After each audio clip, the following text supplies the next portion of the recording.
น่าปอยน้องกันแล้วล่ะนี่ตายไปแล้วลูกยิงกว่าจอมผูเมืองไทยอ่ะก่อให้ก็มากขึ้น30 ปีแล้วน่ะแล้วยังขายอยู่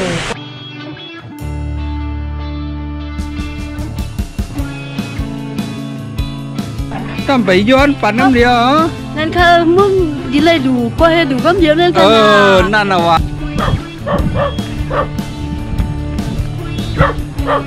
ทำกับจอมผงนั่นน่ะไม้พวกนั่นค่ะวันนั้นมาไกลมาใจไม่ทำไม้บ่ไม้พวกเนาะไม้ดูอีก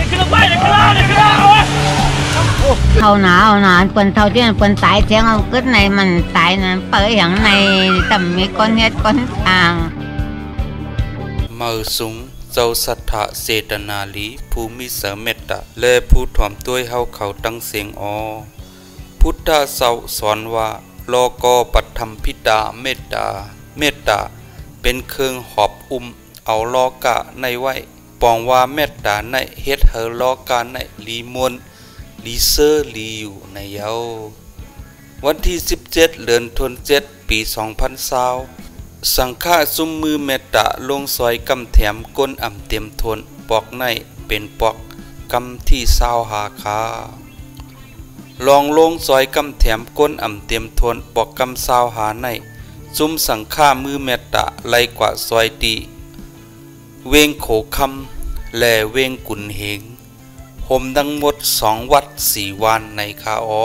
ลูกอ่อนเมื่อในเป็นสายเสื้อเคอเมื่อนาเตเป็นหือมีตีลูกอ่อนในวันเมื่อในองที่1ในเป็นตีโฮงเฮียนปราหิตะหนองผาเสาคูปันติไล่ปึดโฮงเฮียนปราหิตะหนองผาคำในเสฮับเอาลูกอ่อนเสื้อปาเสือการเฮียนซ้ำมีตื้อดังเฮียนลิกเสื้อนั่นมาปกป้องป้ายปิ่งหยาปันเขาไว้ดีในโฮงเฮียนปราหิตะหนองผาคำใน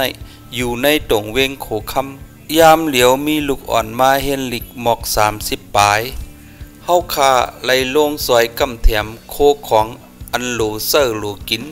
เสียมปับเป่ากำเตียมกำซึมข้าวสารน้ำมันผักมีมะเขือส้มอาลูเสียมเสื้อใน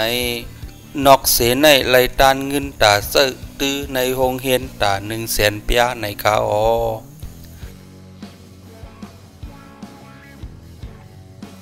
องที่2เลยกว่าเอากู้โสโฮมหลูด้านสร้างวัดโฮมเย็นลอยจากหนองผาวัดโฮมเย็นลอยจากหนองผาในภูฮอดราปันใหม่แลภูตานใครซื้อเสียงใหญ่เสาคูศิริธรรมาเวงอินเป็นก่อมาเตตังในคาย้อนว่าตึกมาเตตังเหม่อในแลกูเซอกูลองก็ยังไปเต็มทนยังตึกมุงมองเจ้าสัทธะเจตนาลีเฮาเขากูตีกูเมืองมาโฮมปองสร้างศาสนาอยู่คาวัดโฮมเย็นลอยจักหนองผาในเตตังขึ้นมามีเยิงอันตอนตะเป็นตีเพิ่มแถมนำกัดสังฆะตอนตะเป็นตีพึกสอนลูกอ่อนหลีตอนตะเป็นตีปกป้องนำกัดก้นหนุ่มตอนตะเป็นตีปฏิบัติวิปัสสนาในพางหางอันสู่เจ้าหันอยู่ในตึกมองเจ้าตาณภูมิเสสถาลีอันเตสืบเฮ็ดก่อสร้างแทงอันลำลองมันเตะมีอยู่4 หลังห้องน้ำห้องพาย10 ห้องตายอกีตาก้นมาเข้าปางพึกพ่อนซ้ำอันลำลองหลงเหลือเปิ้นแต่โฮงธรรมยงกึกลิ้นสั้นเหลียว11 ห้องเอาไม่เฮ็ดเฮอกาขันมันถูกที่สุดแลตีนอนตาก้นยิงหมอกปาก20 เกาะหลังหนึ่งตีนอนตาก้นซ้ายหมอก80 เกาะหลังหนึ่งในคาอันโหลตั้งซอยแถมแต่เป็น4 หลังในคาพอถึงมาวันที่30 เดือนธันวาคม ปี 2020เตเฮ็ดปังปอยตานไว้ในศาสนาในวันนั้นเตโฮมกันผูกต้นไม้ป่าในคาในหวาสาในมีสังฆาเจ้าและคนเฮินอันมาซอยขึงสางกูเซอกูลองในมีหมอก20 ปลายคาเจ้าสัทธะเจตนาลีเจ้าเหลอหมู่เหลอเคอโฮมจอยหือโฮมหลูตันเสเซอป้อในสึงกับสืบมาตีวัดโฮมเย็นลอยจากหนองผาไลอยู่ตาเสคา อำนั้นกับสืบมาไลตีเฟซบุ๊กเซาคูสิริธรรมะเวงอินในกอไลค่ะ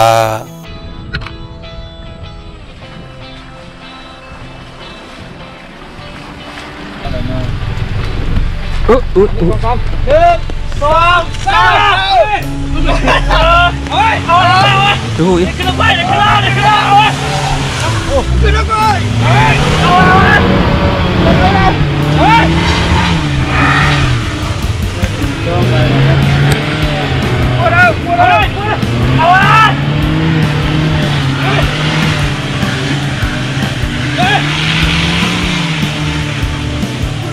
ยาม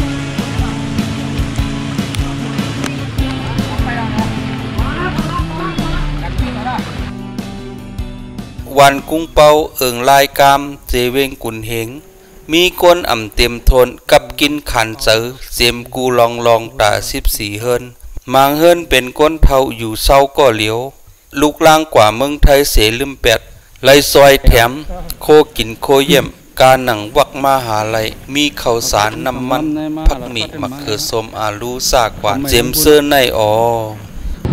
ยังจะเหรอจุ่มแม่ไม่ได้เอาไม่ได้เอาเลยเอายังก็เอาพี่จุ่มไหมโอ้โหนี่ได้ยกตีตรงนั้นเฮ้ยน่าอยู่ก็เลี้ยวนะพ่อเราลูกอะไรมาอยู่กันไหนเป็นก้นจัดที่กันไหนอ่ะสร้างได้เป็นอย่างไรอ่ะเป็นอยู่ปวดดักตัวกันหนอไข่มากกันไหนครับเนี่ยต้องดักดกอะไรอ่ะตั้งวันตั้งปักฐานเลยปวดดักตัวกันค่ะตั้งกากับมันจริงอ๋อมันก็ไม่รู้ฮะโอ้ยอย่างไงเนาะคุดสวนน่ะเอาเตียวว่าอีโอ้คุดยังไงอีคุดสางยังไงไม่ออกมันคุยก็แล้วว่ามันคุยมาไหนมาไหนเขาเดี๋ยวโคมาตอนนั่นไปแล้วนะไปไหนไปกันไหนนั่นผมจะเอาโคมาไปตอนตั้งเอามานั่นห้าไปเราจะมาตอนเอาแค่ไว้ในกันมาแค่ไว้ในกันครับเทียงโอเคนั่นแหละข้าวสารน่ะเอาข้าวสารปีใส่เอานั่นได้ต่อยปีเลยนั่นแค่ไว้กันมาอย่าเตียงงั้นกวนมันเบี้ยวเตียงงั้นมา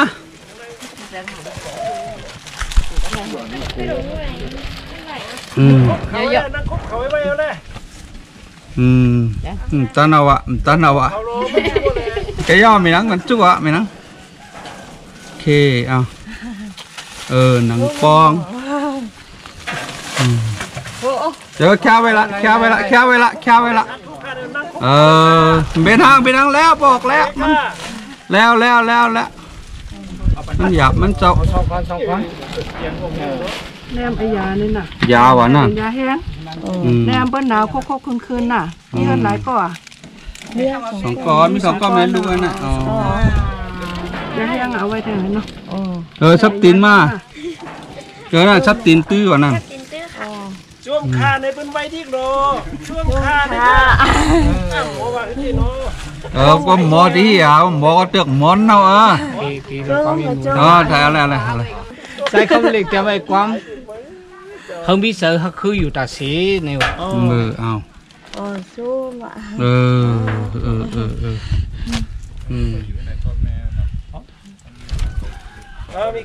con trai của lão là con trai nè bồi non của lão là tái bé đó mi họcอยู่2 ก็แน่เนาะลายเบี้ยล่ะตายลายเบี้ยล่ะมาข่าวตาย2-3 ปีนี่นะเป็นไต้แน่ไปเลยก็เดี๋ยวค่ะเอาครับในลูกนอนก่อนเลยได้อ่อนที่ห้องชั้นใช้คืนเลยเนาะใช้คืนเสียงใช้คืนเสียงในไลน์ขอมาลุกมาหน่อยใช้คืนเสียงเขาว่านั่นนะใช้คืนเสียงก็อย่าว่ามืออยู่ห้องเย็นเอาดีน้องพาวนะซื้อว่าน่ะมืออยู่ห้องเย็นจะคู่ปั่นตีน้องพาดีกินวันน่ะที่ห้องอย่าให้ก็อย่าเนยโกช้างช่วงมาคานด่ะไรกูบ่ทอยตอนเงินหวะน่ะบ่ทอยตอนเงินหวะ สาธุ ช่วงบ้านเลย เมื่อหน้าไม่ออกงั้นก็น่ะสาธุอยู่ที่กินวันกันน่ะ สาธุเลย สาธุ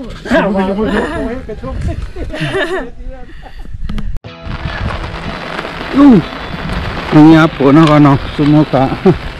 อะไรไปวันนี้วันกี่ก้าก็ไปเพราะกี่ก้าถึงวันนี้เขาคำหันสภาวะเป็นเพื่อนเนาะเขากว่าไว้นะ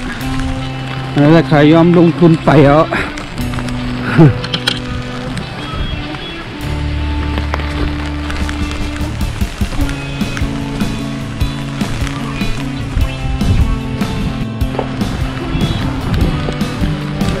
ครับนี่ครับมันได้ทุกข้าเขาก็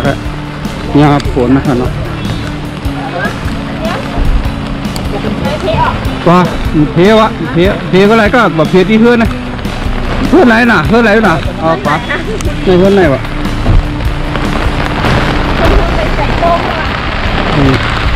นี่ปิกไหนวะ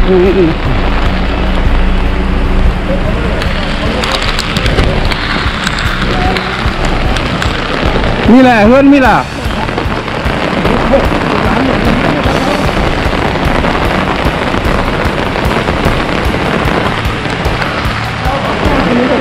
ไม่เท่านั่งเดืออะไรไม่เท่ามันจะเอาหลดตอนในมือมันดูเอาไม่เท่านั่งเดือขึ้นนั่งเดือนะนั่งเดือมดูขึ้นทำขึ้น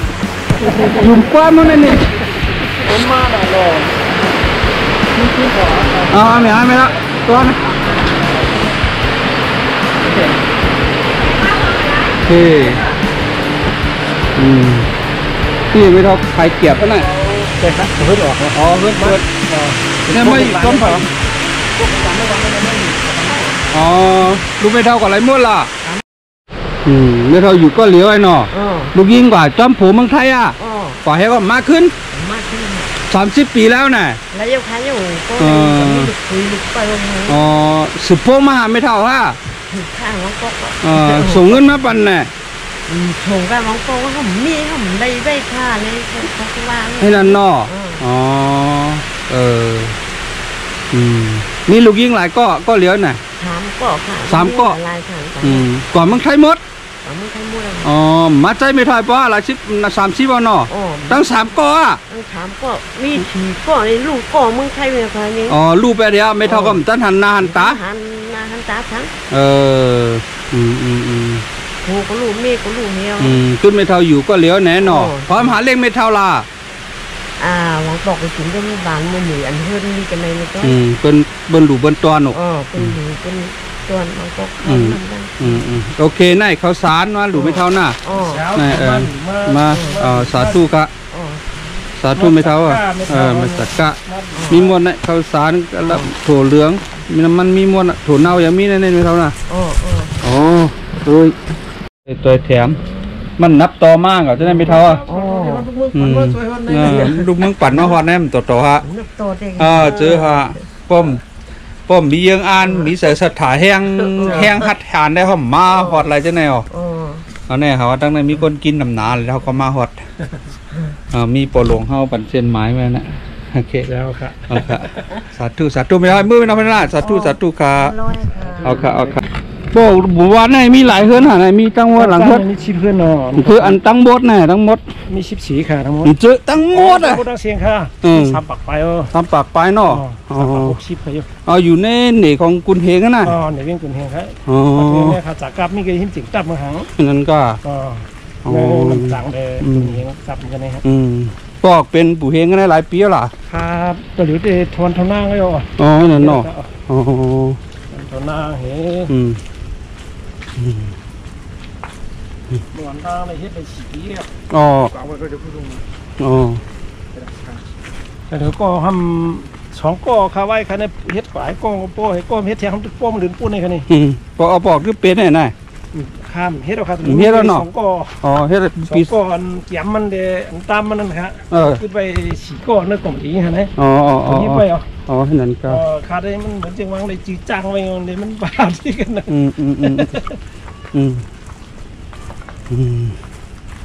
ก้นจัดที่กำนำกันไหนกันนำแม่งดาวต่างตีลูกมาอยู่แต่มีเนาะ มีครับ เป็นสาธิตกันในเดียวเนาะ ปกติในเมืองหนองเกซี่เอามือนั่นเลย อ๋อ นั่นมาเหี่ยวเลยจะมาอยู่ข้างในเลยเอาจับคนหิ้งเลยครับ มันตั้งมันกินจุกสั่งมาเช้า อ๋อ จุกสั่งมาแล้วมาอยู่มากินกันในมันก็มีดหนาเฮมีหนาทุกข้านะทุกสาวกายนั่งนั่งหลังมือเอาน้ำไรคำพ้องไรชุ่มหมดอ่ะ อ๋อนั่นก็ มาจุมาตุ้มเลยมันที่ว่านี่เพียงคนหิ้งจำเลยมาหลับนี่น้องนี่ตั้งให้ได้เขามาให้เป็นอีกของจุมาทองตีเนี่ยเอาจับกันนี่เพียงคนหิ้งไปแล้วนะเดี๋ยวตั้งการในวัดเดี๋ยวตั้งในขวางตัวคนเป็นเมืองหนองเกเชียวค่ะในจีวานเขาเนี่ย อ๋อนั่นก็อ๋อก็กะตัวเดี๋ยวได้กะเจ้าคนหิ้งหมดค่ะนะเดี๋ยวได้แค้นเมาเนี่ยเดี๋ยวได้แค้นมากค่ะเขาบอกนิกจักจริงเมื่อก่อนได้ไรเนาะมีน้องถังหางเฮ็ดอยู่บริกูติติเมื่อก่อนได้ไรอ่ะพี่ค่ะเมื่อก่อนได้กินนะฮะนะเมื่อก่อนได้กินเนาะอ๋อเดี๋ยวบอกว่าต้องนอกก็ป่าผู้หักใกล้ต้องเป็นหยับจะมาอยู่มากินเนี่ยขึ้นในของเด็กเป็นในคันเนี่ยเป็นเงินฉิงยาวในอยู่อ๋อนั่นเงินในพวกก้นน้ำก็อยู่ช่องห้องพวกก้นบ้านน้ำก็อยู่ในห้องเลยขนาดอย่างจับกันวัดปล่อยเอาเนี่ยอ๋อพอเราจัดที่กันแน่เหรอหน้าตะกาก็ได้จัดที่ทั้งทุกวันจริงมันก่อนเนาะวันจริงมันเนาะไว้คาเฟ่เขาจะอยู่ปืนหิ้งกันได้18 ปีเขาโยมว่าตีวันกันได้ชอบขึ้นออกบัดจูปืนกันได้ขึ้นออกมาเนี่ยขึ้นดูหวานในปืนหิ้งกว่าอันเขากว่าเคลื่อนนิ้งไรตะกาก็ป้อมไรก็ผักตะกาไว้ตะกาจัดการมันนั่นนะโอเคมันเดี๋ยวซุ่มขยามาปะโอเคอยู่คนก็เหลียวนะไม่เท่าอยู่ก็เหลียวฮะเจอเขาคำเมื่อลูกคามฮะเขามาลูกคามเขาได้มาดูไม่เคยลูกค้ามีการเหนื่อยตัวลูกมีการเหนื่อยใครลูกกันไหมคุยพักตูเม็ดเท่าค่ะได้ได้ลูกเงินข้าวะได้ลูกเงินข้าวะอ๋อน้ำไม่ก็รู้น้อยหรือย้อนเมื่อยไว้สองก็หลวมเยอะค่ะนั่นน่ะเจ้าเช้าเขาได้มาจ่ายแถมเม็ดเท่าเขาเนี่ยวะจุ่มค่ะแล้ววะห้ามเอาวะปีกไว้ห้ามเอาวะเขายอมไม่พอหรอกเฮือนค่ะเลยมาอยู่เฮือนมาเมื่อให้ก็ไม่ท้อเจตนาลีนะหันมุนเจ้าก็เอาเงินออกกำเดียวต้มไปย้อนปั่นน้ำเดียวนั่นคือมึงยิ่งเลยดูก็ให้ดูก็เยอะนั่นคือนั่นน่ะว่านั่นน่ะเมื่อนะจ้องมือแล้วค่ะจือไปกันไหนก็ได้ไม่เท่าไหนห้ามเอาไหนเขาเดี๋ยวมาปั่นไม่เท่าไหนมันดูไม่เท่าฮะไม่เท่าเลยหลูเงินเท่าอ่ะเอาขึ้นกับปันได้ไหมอ่ะได้เอานั่นยืนรายการเนื้ออะไรได้น้ำมันหน่อยได้หูมันหนกฮะสาธุเอาค่ะได้สาธุได้ไม่เท่าสาธุเลยสาธุนี่หรอเอาแล้วแล้วแค่นั้นมาเจ้าใหญ่ขาดถึงมีข้าวยำไหนก็ลาดดูเงินมือลานี่เนี่ยแต่ว่าปานใครเชื่อแต่ว่าเย็นกันเย็นยากมาบ่เท่าน้ำมันเมื่อกี้พอหล่อเสียงหลังนี้แกโป่งเนี่ยก็เป็นก้นหนุ่มมาหลุกกู้สุกเจ้าเมียหลานเนอะเนาะเพื่อนก้นเท่าสังขาเขายันสาธุเฮ้ก้นยืนปันเนี่ยพอมีพังไว้นะพอก้นหับแต่เล่นนมสังกัดอีเลียพอก้นยืนปันเนี่ยบอหลูพังเข่งราคาใครช่างกันนะฮะราคาว่าอย่างนี้เขาคักชาฟ้านะเขานานไปเท่าหน้าเฮ็ดตีแลไม่อุบหึงมันมีข้าวยามเนี่ยมันอุบที่นี่ก่ะ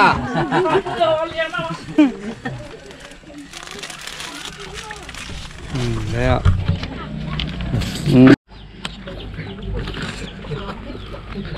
ออกมั่งนกนะ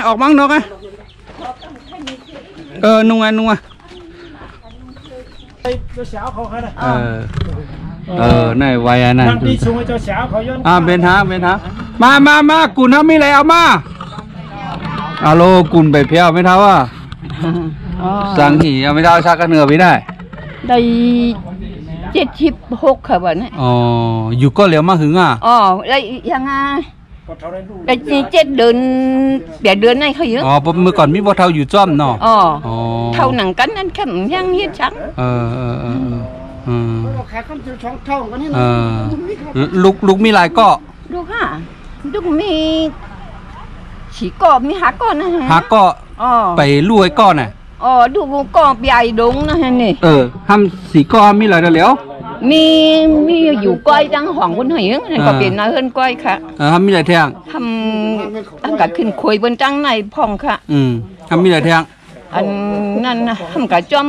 พงนั่นน่ะไม้ปอกนั่นค่ะวันนั้นนะ มาไกลมาใจไม่ทำไม้บ่ ไม้ปอกค่ะ ไม้ปอกเนาะ ไม้ปอก เป็นนั่นฮับตาในก็ไม่ทำสาธุค่ะโอเคมาเข้ามาหลูเจ้าสิริดูเจ้าสิริเอาแมวนะแมวข้าได้ยาวคำมุงมองใครมีหางอีกละข้าเลยถามไปไหนข้าจ้วมหนาวถั่วเน่าค่ะถั่วเน่าอันนั้นพี่นะเอามามีอย่างเนี่ยเข้า5 ปีไม่เท่าไหร่5 ปีมันโตๆหน่อยขึ้นย้อนเอาชาติกันในขนาดนี่มันเขาใช้มะเขาใช้มะก็ให้กินเนาะ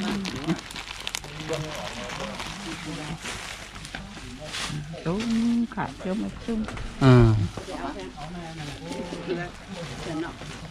มาในจะกู้เอาน้ำมันมาหลูน่ะจะกู้ในก็จ้อมเดือดเสน่ะจะกู้น่ะนี่นะฮะจุ้มค่ะจุ้มจุ้มค่ะจุ้มเดี๋ยวจุ้มสาธุเขาเลยไม่เท่าสาธุเขาเลยมาค่ะก็พูดลืมพูดหูไม่นั่งเอาอะไรคันนี้ข้าตั้งดิ้งข้าดึงโบราณน่ะนายข้ามีโคเว้าในนายไปเท้าไหนดังไหนนายไปเท้าสาธุอยู่ลีกินหวานอยู่ลีกินหวานแน่ข้ามีหยังปั่นไม่เท้าจมค่ะนี่ค่ะกันน้ำมือคันในเท้าว่าไหนไม่เท้านะครับโลโมหักกันมือไปตายโลโมสลายมือไปชุบเลยเนี่ยครับจมค่ะค่ะสาธุกันเย็นดีค่ะโอเคมือนะไม่เท่าหน้ามือเลยเอาค่ะเจ้าเขาไม่เท่าได้ให้เอาล่ะอย่าให้มันต่อค่ะในมันโมมันเกียนค่ะปอกกระเบือนค่ะให้นั่นค่ะอย่าใจเล็กนะลืมบางปอกก็ลืมไล่นั่นฮะพวกกลางขึ้นมาหลังใจถึงลุงก็ได้ถึงหนอมาอยู่เจ้าไม่กองต้องมีสีก็อ่อนก็มันใจคือค้าชำเป็นน้อยเกินกว่านั่นก็หั่นมีพงก็ค่ะลุงนั่นก็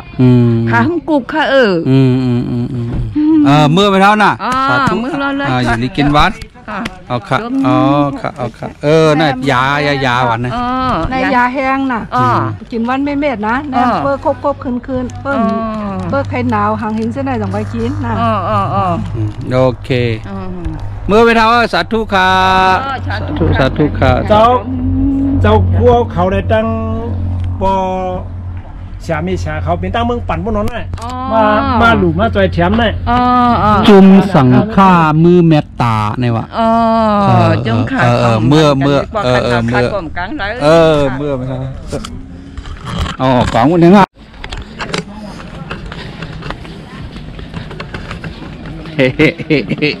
ข้ามลงล่างบนเบ็ดอะไรนี่มีเขาก็เอาอุตายกับผมว่าเนาะมีเหรอมาไกลเจือว่าปัญหาน้ำหนาบ่มโล่งให้แนมหูปะเท่าใครโหปัญหาก้นหนึ่งเมียวน่ะเลยนำแก่ไหลเยอะนิดนึงมาเลยเอาหามปัญหาว่าเท่าปันในไหนไหนจุ๊มาค่ะเอาเลียดไหนนั่นเลียดหมักโอม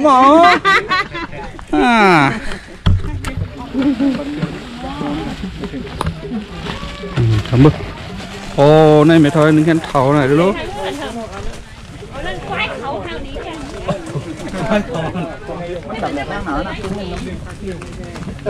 ฮัลโหลคนนายกนั่งอะไรไม่เท่านั่งแม่นั่งเอาไผ่ย่องมันเข้านั่นย่องดุยก็มาอย่าแค่ไว้นั้นย่องดุยเอาเข้าไปไม่เท่าเอามือเตยก็แล้วเอามือเตยแค่ไว้กันนั้นนะนะเอาดุยไว้หลัวออกมาบอกว่าหลัวยาวออกมาบันอินค่ะมันหลับเก็บมาแล้วเขาในเฮือนเม็ดเขาในตัวเทวาผลโผล่เฮือนนะ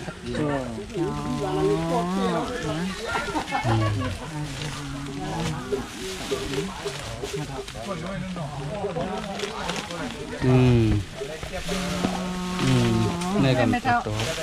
ในทุกครั้งในจังหวะนะลูกหลานเมียลูกหลานมีค่ะจอมพี่น้องในวันนั้นเดี๋ยวมันจัดที่วันไหนเลยมาถามด้วยนี่ต้องหูนักไม่เท่าจองเลยยินช้างเบื่อเบื่อไหนเขาไหนมันเฮ้ยนั่นแน่เท่าหนาวหนานเปิ้นเท่าที่เปิ้นตายเสียงเอากึศในมันตายนั้นเปิดอย่างในแต่มีก้อนเฮ็ดก้อนทางใครอยู่แท่งแน่ฮะไปกินสร้างขันเจอน่ะนั่งเฮ็ดถ้วยเจอตะเขือแตกก็เยอะอยู่ก็เหลียฮะโอ้ไอลอยตาเมืองไปใต้อ้าวในทางไรเอาปากไปไอลอยตาตายหลายปีเมืองเอาไอสองทำปากเขาเยอะโลขาขั้นเสียนห้องน้ำถามมาไม่เท่า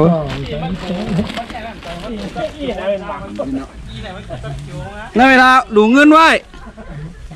น่าสาธุค่ะจอมเจ้าก็สวยจอมยาอยู่ในเกณฑ์วานเน็ตกันไก่เจ้ากันยองเจ้าสาธุโอ้โจมหน่อยเท่านั้นเวอซีเรีย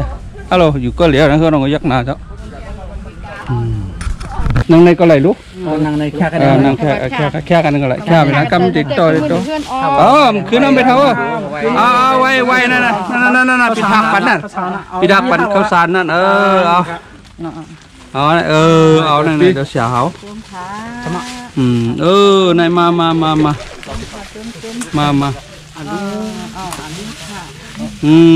ข้าวไอ้นั่งนาเนี่ยไม่เท่าเอานั่นคือหิ้งโชว์เอาใส่ในถุงไว้ไม่ต้องเอาใส่ไว้ในถุงใส่ในถุงเป็นทางแล้วไม่เท่าบาดแน่จมขยะตีนให้มันทับจมอันหนาบ้าหวยมันไม่เท่าเขาโอเคสาธุคนเน่าค่ะไหมข้าวซอยมาม่าเนี่ยครับนายจะหวานๆนี่นะซอยอดต่อโอเคสาธุโอเคเรียบร้อยครับเนาะครับมาออกมานั่นอะไรนั่นมาหลุกโคใหม่โคยังมาจังนั้นนะเสียว่ามาไม่เท่าเดียวข้าวสารมาหลุห่อหันมุนจอมเลยนั่งอันนั้นปวดว่าได้ยำหลุมุนจอมมุนจอมมาหลุก็มีทุ่งอ่ะก็ไม่แค่นั้นข้าวสารห้าไปนะจะคู่หลุไว้ไม่เท่าไว้สาธุอีนะ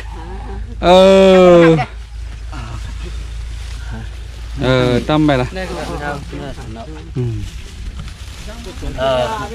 เอาตั้มเองแต่ติดตกอะไรมึงตั้มติ่มมาอย่าหึงขัดสายมาใช่นะเจ้าแล้วโอเคเดี๋ยวยาห้าไปไม่ทัน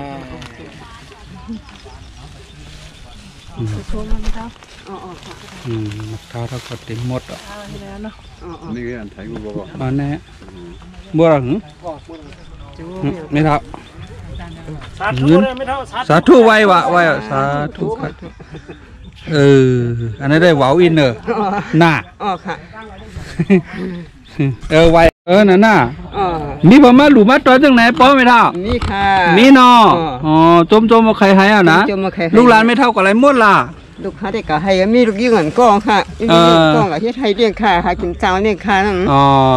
มีลูกยิงก็เหลียวอ่ะที่มันหลานนั่นกองกับเลี้ยงโวจอมดุงมันปดเท้าหน่ะผ่าถึงเอาไหนดูค่ะถึงเอาหน่อเลย4-5 ปีเขาเนี่ยหาเลี้ยงกันสองก็ไม่รู้ไงไหนค่ะโอเคเมื่อไปเท้าหน้าอยู่ที่กินมันน่ะก็เข้าว่าการเหตุการณ์กู้สูน้ำซอกเด็ดที่ขนาดจำเจ้าลงมังแหน่จ้ะได้ใครกินจ้ะกินจัง ทำสุดไปตัวเก็บหลายวันแล้ว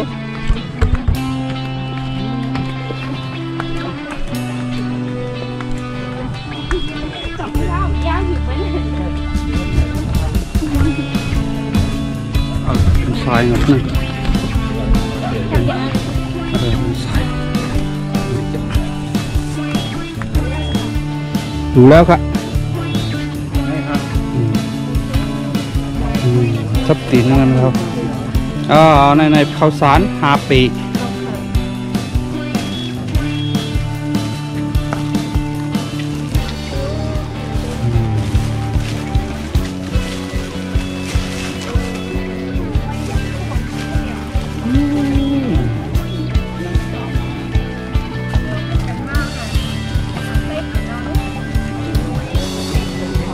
ทางที่ไหนได้มันเกิดขึ้นในวงเมืองใต้เนี่ยน้องซีตาซิลีทางที่ไหนมีวงเมืองใต้เนี่ย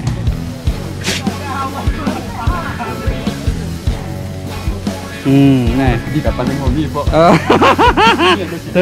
ตาซิลีวันเดียดปลายเดี๋ยวเฮ็ดแก้วใหม่พอก่อนใครจำเอาเดี๋ยว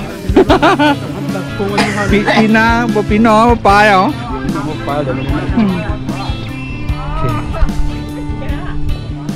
ผมกับการตั้งปุ่นเนอะโอ้นั่นน่ะโอ้หลายจุดรอให้มันแน่นอนนะ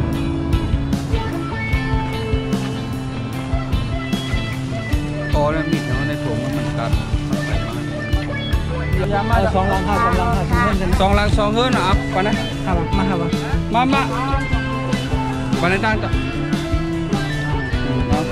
ภาษาเอาแค่กันเลยตาเฮือนนึงปันไฟไว้ก็แหละเอาในตาเฮือนมาแทงเฮือนโอเคในตาไม่เท่าเนี่ยเหมือนกันเนี่ยตาเฮือนไว้กันเนี่ยก็เป็นตาไม่ยงตาไม่ยงเป็นอย่างเฮือนเอาไว้ดังจุ่มเอาไว้ดังหลังมันก็แล้วแท้ไว้ข้างหลังไว้ดังนั้นพูดได้นะนี่ก็เตาเนื้อนี่เขามาข้าวสารข้าวสารครับสาธุอยู่ลีกินหวานนะไม่เท่าว่าเท่าหน้าสาธุค่ะอยู่ลีกินหวานอยู่ลีกินหวานเขาคาอยู่จุ่มสังฆามือแมตตาจึงไต้เนี่ยวะมาจอยแถมก้นกินน้ำเต็มทนก็เลยมีก้นกินเต็มทนเอากว่ากันนั่นเนาะค่ะสาธุเมื่อเมื่อค่ะ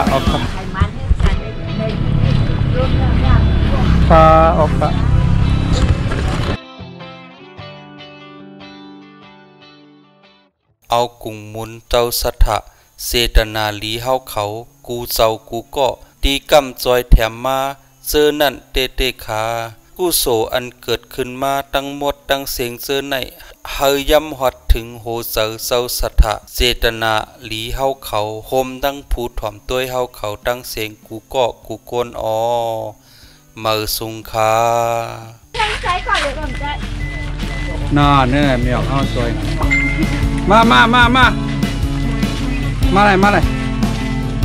โอ้แทงเดียวนะมาบ่ละพวกกันอันนี้ก็ได้ก็พวกของพ่อต้องเดี๋ยวพ่ออันแต่พวกเราป่วยจุกมาเลยอะไรครับมีปัญหานั่นมีอะไรก่อนน่ะอันดีครับน่ะมีหลายเกาะเอายองมันยังก็ไรเอามาปันนั่นยองเขาปันไว้กันในก่อนหน่อหันแทงอะไรเพื่อนได้กูเกี่ยวดีกว่าปัดกล้วยเนี่ยเอาแค่นักไตก่อนครับแค่นักไตก่อนครับ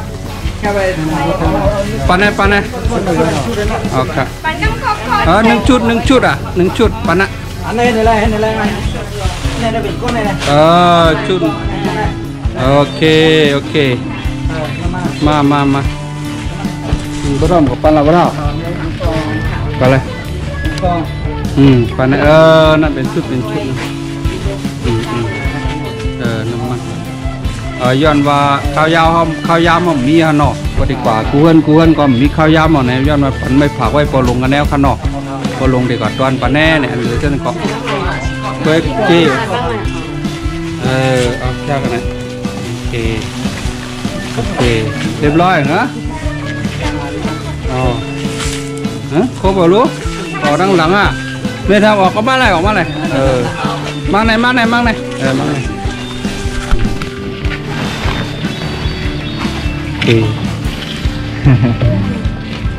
โอเคสาธุนะอยู่ดีกินวานค่ะออกค่ะ